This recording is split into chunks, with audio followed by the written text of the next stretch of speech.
ಆಕಾಶವಾಣಿ ವಾರ್ತೆಗಳು ಓದುತ್ತಿರುವವರು ಚೇತನ್ ಸಿವಿ.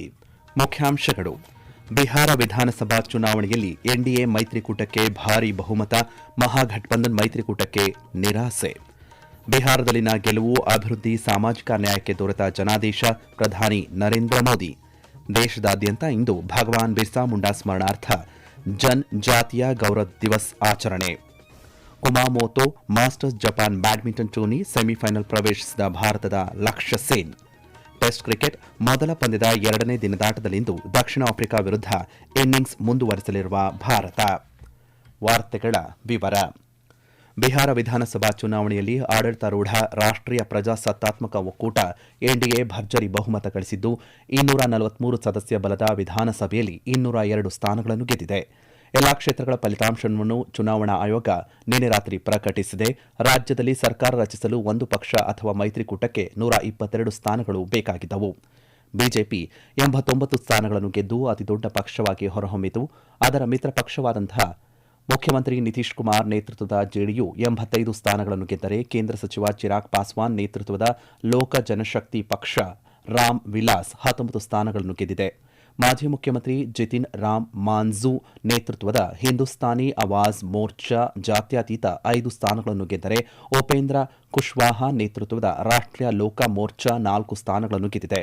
ಉಪಮುಖ್ಯಮಂತ್ರಿಗಳಾದ ಸಾಮ್ರಾಟ್ ಚೌಧರಿ ಮತ್ತು ವಿಜಯ್ ಕುಮಾರ್ ಸಿನ್ಹಾ ಮತ್ತು ರಾಜ್ಯ ಸಚಿವರಾದಂತಹ ಪ್ರೇಮ್ ಕುಮಾರ್ ಮಹೇಶ್ವರ್ ಹಜಾರಿ ಮತ್ತು ಸಂಜಯ್ ಸರೋಗಿ ಮತ್ತು ಬಿಜೆಪಿಯ ಮೈಥಿಲಿ ಠಾಕೂರ್ ಎನ್ಡಿಎ ಮೈತ್ರಿಕೂಟದಿಂದ ಗೆದ್ದ ಪ್ರಮುಖರಲ್ಲಿ ಸೇರಿದ್ದಾರೆ. ರಾಷ್ಟ್ರೀಯ ಜನತಾದಳ ಆರ್ಜೆಡಿ ನೇತೃತ್ವದ ಮಹಾಗಠಬಂಧನ್ ಕೇವಲ 35 ಸ್ಥಾನಗಳನ್ನು ಗೆಲ್ಲುವಲ್ಲಿ ಯಶಸ್ವಿಯಾಯಿತು. ಆರ್ಜೆಡಿ 25 ಸ್ಥಾನಗಳನ್ನು ಗೆದ್ದರೆ, ಕಾಂಗ್ರೆಸ್ 6 ಸ್ಥಾನಗಳಲ್ಲಿ ಜಯ ದಾಖಲಿಸಿದೆ. ಕಮ್ಯುನಿಸ್ಟ್ ಪಾರ್ಟಿ ಆಫ್ ಇಂಡಿಯಾ, ಮಾರ್ಕ್ಸ್ವಾದಿ ಲೆನಿನಿಸ್ಟ್ ಲಿಬರೇಷನ್ 2 ಸ್ಥಾನಗಳನ್ನು ಮತ್ತು ಸಿಪಿಐ ಮತ್ತು ಇಂಡಿಯನ್ ಇನ್ಕ್ಲೂಸಿವ್ ಪಾರ್ಟಿ ತಲಾ 1 ಸ್ಥಾನವನ್ನು ಗಳಿಸಿದವು. ಹೈದರಾಬಾದ್ ಸಂಸದ ಅಸದುದ್ದೀನ್ ಓವೈಸಿ ನೇತೃತ್ವದ ಎಐಎಂಐಎಂ 5 ಸ್ಥಾನಗಳನ್ನು ಗೆದ್ದರೆ, ಬಹುಜನ ಸಮಾಜ ಪಕ್ಷ ಬಿಎಸ್ಪಿ 1 ಸ್ಥಾನವನ್ನು ಗಳಿಸಿತು. ಆರ್ಜೆಡಿ ನಾಯಕ ಮತ್ತು ಮಹಾಗಠಬಂಧನ್ನ ಮುಖ್ಯಮಂತ್ರಿ ಅಭ್ಯರ್ಥಿ ತೇಜಸ್ವಿ ಯಾದವ್ ಮತ್ತು ಸಿಪಿಐಎಂಎಲ್ ಲಿಬರೇಷನ್ ಸಂದೀಪ್ ಸೌರೋ ವಿರೋಧ ಪಕ್ಷದ ಪಾಳಯದಿಂದ ಗೆದ್ದ ಪ್ರಮುಖರಲ್ಲಿ ಸೇರಿದ್ದಾರೆ. ಬಿಹಾರ ಚುನಾವಣೆಯಲ್ಲಿ ಪ್ರಶಾಂತ್ ಕಿಶೋರ್ ಅವರ ಜನ್ಸುರಾಜ್ ಪಕ್ಷವು ಯಾವುದೇ ಸ್ಥಾನವನ್ನು ಪಡೆಯುವಲ್ಲಿ ವಿಫಲವಾಗಿದೆ.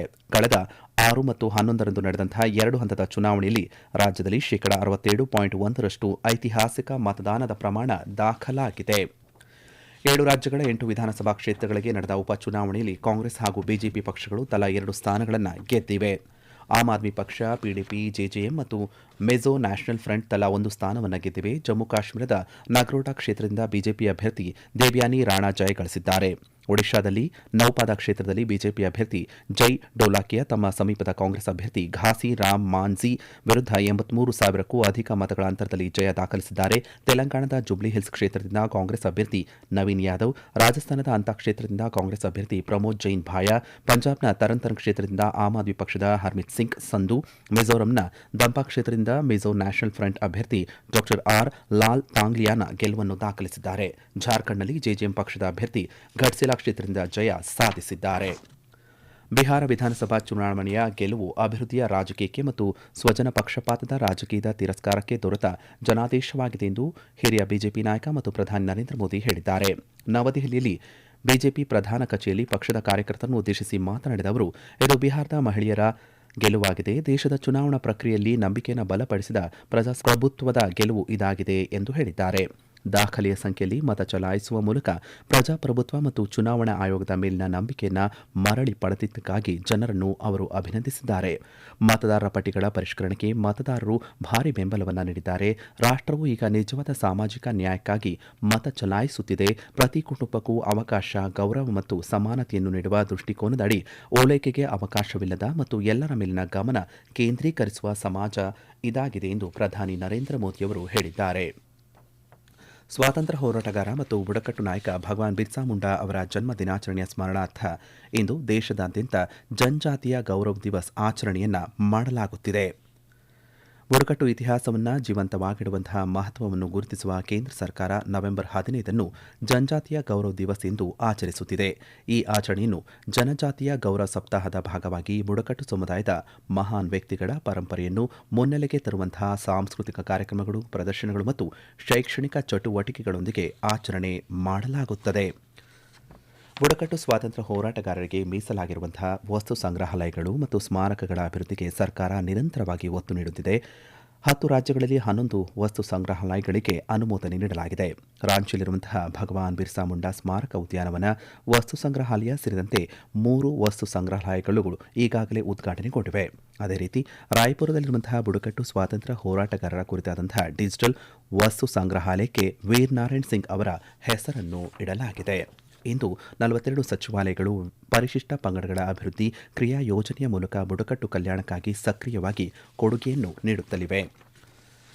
ಪ್ರಧಾನಿ ನರೇಂದ್ರ ಮೋದಿಯವರು ಇಂದು ಗುಜರಾತ್ಗೆ 1 ದಿನದ ಭೇಟಿಯನ್ನು ನೀಡಲಿದ್ದಾರೆ. ತಮ್ಮ ಭೇಟಿಯ ಸಮಯದಲ್ಲಿ ಅವರು ನರ್ಮದಾ ಜಿಲ್ಲೆಯ ದೇಡಿಯಾಪಾದಲ್ಲಿ ಜನಜಾತಿಯ ಗೌರವ ದಿವಸ್ ಅಂಗವಾಗಿ ನಡೆಯಲಿರುವ ಕಾರ್ಯಕ್ರಮದಲ್ಲಿ ಭಾಗಿಯಾಗಲಿದ್ದಾರೆ.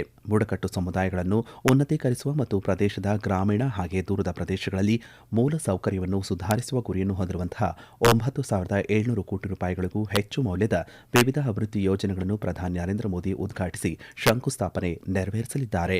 ಈ ಯೋಜನೆಗಳು ಮೂಲಸೌಕರ್ಯ, ಆರೋಗ್ಯ, ಶಿಕ್ಷಣ ಮತ್ತು ಪರಂಪರೆಯ ಮೇಲೆ ಕೇಂದ್ರೀಕರಿಸುತ್ತವೆ ಮತ್ತು ಬುಡಕಟ್ಟು ಸಬಲೀಕರಣಕ್ಕೆ ಒತ್ತನ್ನು ನೀಡುತ್ತವೆ. ಪ್ರಧಾನಿ ಜನಜಾತಿಯ ಆದಿವಾಸಿ ನ್ಯಾಯ ಮಹಾ ಅಭಿಯಾನ, ಪಿಎಂ ಜನ್ಮನ್ ಮತ್ತು ಧರ್ತಿ ಆಬಾ ಜನಜಾತಿಯ ಗ್ರಾಮ ಉತ್ಕರ್ಷ್ ಅಭಿಯಾನದ ಅಡಿಯಲ್ಲಿ ನಿರ್ಮಿಸಲಾದ 1 ಲಕ್ಷ ಮನೆಗಳ ಗೃಹ ಪ್ರವೇಶ ಕಾರ್ಯಕ್ರಮದಲ್ಲಿ ಪ್ರಧಾನಿ ನರೇಂದ್ರ ಮೋದಿಯವರು ಭಾಗಿಯಾಗಲಿದ್ದಾರೆ.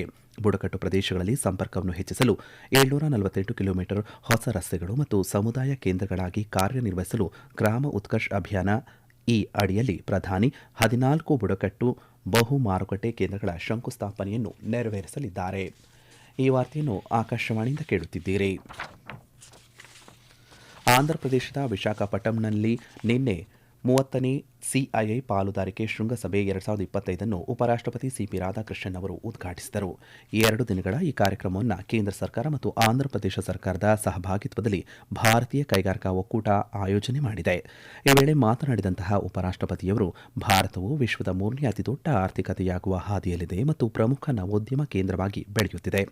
ಡಿಜಿಟಲ್ ಮೂಲಸೌಕರ್ಯ ಮತ್ತು ಆಡಳಿತವು ವೇಗವಾದ ಸೇವೆಗಳನ್ನು ನೀಡುತ್ತಿದೆ ಮತ್ತು ತಂತ್ರಜ್ಞಾನ ಆಧಾರಿತ ಆರ್ಥಿಕತೆಯನ್ನು ನಿರ್ಮಿಸಲು ಸಹಾಯ ಮಾಡುತ್ತಿದೆ ಎಂದು ಹೇಳಿದ್ದಾರೆ.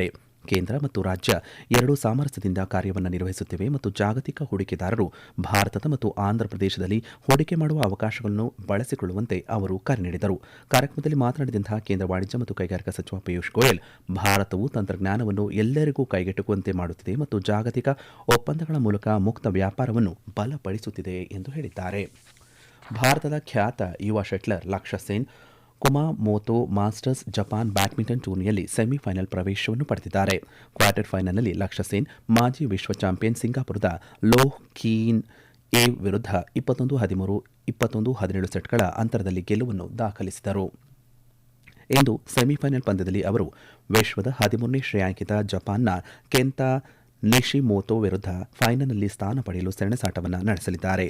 ಈ ಪಂದ್ಯಾವಳಿ ಡಬಲ್ಸ್ ಹಾಗೂ ಮಹಿಳಾ ಸಿಂಗಲ್ಸ್ ವಿಭಾಗದ ಪಂದ್ಯಗಳಲ್ಲಿ ಭಾರತ ಈಗಾಗಲೇ ತನ್ನ ಅಭಿಯಾನವನ್ನು ಕೊನೆಗೊಳಿಸಿದ್ದು, ಪ್ರಸ್ತುತ ಪಂದ್ಯಾವಳಿಯಲ್ಲಿ ಲಕ್ಷ್ಯ ಸೇನ್ ಏಕೈಕ ಭಾರತೀಯ ಆಟಗಾರರಾಗಿದ್ದಾರೆ.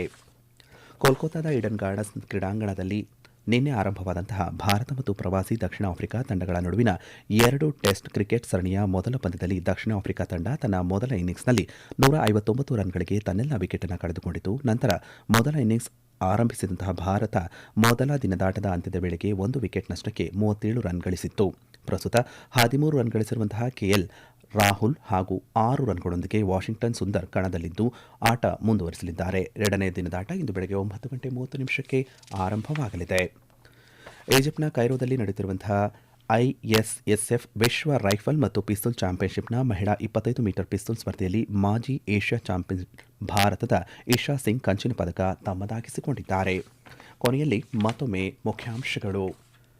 ಬಿಹಾರ ವಿಧಾನಸಭಾ ಚುನಾವಣೆಯಲ್ಲಿ ಎನ್ಡಿಎ ಮೈತ್ರಿಕೂಟಕ್ಕೆ ಭಾರೀ ಬಹುಮತ, ಮಹಾಗಠಬಂಧನ್ ಮೈತ್ರಿಕೂಟಕ್ಕೆ ನಿರಾಸೆ. ಬಿಹಾರದಲ್ಲಿನ ಗೆಲುವು ಅಭಿವೃದ್ಧಿ, ಸಾಮಾಜಿಕ ನ್ಯಾಯಕ್ಕೆ ದೊರೆತ ಜನಾದೇಶ, ಪ್ರಧಾನಿ ನರೇಂದ್ರ ಮೋದಿ. ದೇಶದಾದ್ಯಂತ ಇಂದು ಭಗವಾನ್ ಬಿರ್ಸಾ ಮುಂಡಾ ಸ್ಮರಣಾರ್ಥ ಜನಜಾತಿಯ ಗೌರವ ದಿವಸ್ ಆಚರಣೆ. Kumamoto Masters Japan badminton tourney semifinal ಪ್ರವೇಶಿಸಿದ ಭಾರತದ ಲಕ್ಷ್ಯ ಸೇನ್. ಟೆಸ್ಟ್ ಕ್ರಿಕೆಟ್ ಮೊದಲ ಪಂದ್ಯದ ಎರಡನೇ ದಿನದಾಟದಲ್ಲಿಂದು ದಕ್ಷಿಣ ಆಫ್ರಿಕಾ ವಿರುದ್ಧ ಇನ್ನಿಂಗ್ಸ್ ಮುಂದುವರಿಸಲಿರುವ ಭಾರತ. ಇಲ್ಲಿಗೆ ವಾರ್ತಾ ಪ್ರಸಾರ ಮುಕ್ತಾಯವಾಯಿತು. ನಮ್ಮ ಮುಂದಿನ ವಾರ್ತಾ ಪ್ರಸಾರ ಮಧ್ಯಾಹ್ನ 12 ಗಂಟೆಗೆ.